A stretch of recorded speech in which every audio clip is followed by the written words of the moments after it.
active war zone.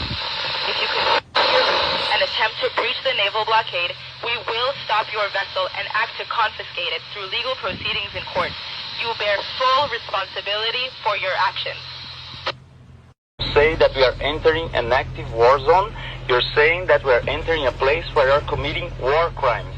This is against international law. Once again, the International Court of Justice made a provisional ruling that any attempt to hinder a humanitarian mission to Gaza is prohibited by international law and is complying with the request to make you accountable for the crime of genocide.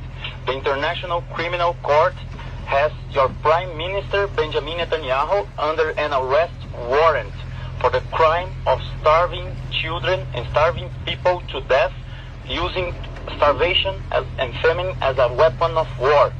Therefore, it's our moral duty to continue sailing. It's our moral duty to refuse any attempt of an occupying force to control humanitarian aid for the Palestinian people in Gaza who have the right of their sovereignty, who have the right of their self-determination and to control their own borders.